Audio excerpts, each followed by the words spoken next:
If you're a fan of bold and expressive art, come check out my Patreon. For just $1, you'll get exclusive access to artwork that I don't share anywhere else. Click the link in the video description to dive into my daring creations and unique artistic style. A relentless barrage of Russian firepower unleashed a devastating assault on Pavlohrad, a city in eastern Ukraine, early Saturday morning.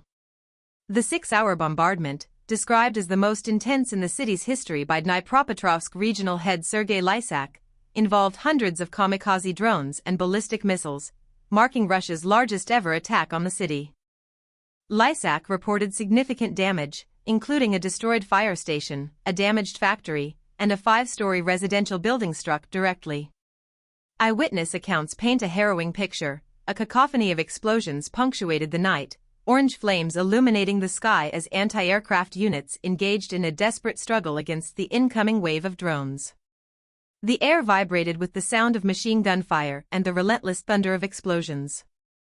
Thick black smoke blanketed the city at dawn, the lingering evidence of the brutal onslaught. One resident, Ola, recounted a night of terror, spent huddled in a shelter amidst the relentless bombardment and a simultaneous thunderstorm, a terrifying convergence of natural and man-made chaos. His words, echoing the experiences of countless others, captured the sheer horror of the night. Nobody slept. We were all in shelters. There was a thunderstorm as well. We had explosions and rain together. The intensity of the attack and its timing sparked immediate speculation. The assault followed closely on the heels of General Keith Kellogg's departure from Kiev after a 6-day visit as Trump's special envoy to Ukraine. This visit coincided with the White House announcement of a major arms package for Ukraine, including additional Patriot anti-aircraft systems, funded by European allies. Notably, the Kremlin refrained from launching large-scale bombardments while Kellogg remained in the country, leading to a flurry of online memes depicting Kellogg, whose name sounds similar to the Ukrainian word for cat, as a protective figure shielding the capital. The timing also followed closely on Dmitry Medvedev's Friday promise of escalating aerial attacks in response to the EU's latest sanctions package, finalized after Slovakia dropped its objections. Pavlohrad's strategic importance as a hub for the Dnipropetrovsk Oblast adds another layer of significance to the attack. Russian forces are pushing closer to capturing territory in the region, bordering Donetsk province, for the first time since the 2022 invasion. Recent days have witnessed the capture of several neighboring villages, highlighting the escalating conflict and Russia's ongoing territorial ambitions. The attack on Pavlohrad was not an isolated incident.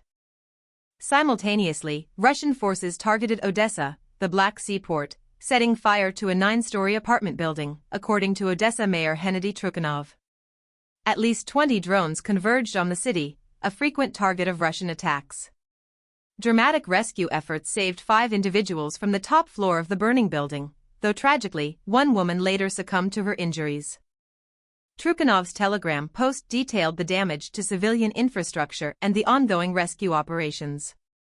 Ukraine's new Prime Minister, Yulia Sviridenko, condemned the attacks as another brutal attack on Odesa and other Ukrainian cities, highlighting the loss of life and the destruction of families, and issuing a stark warning about the consequences of inaction.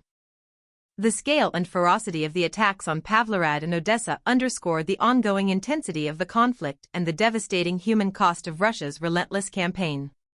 The images and accounts emerging from both cities paint a vivid and deeply disturbing picture of the brutal reality on the ground, a stark reminder of the human toll of this protracted war and the urgent need for a peaceful resolution.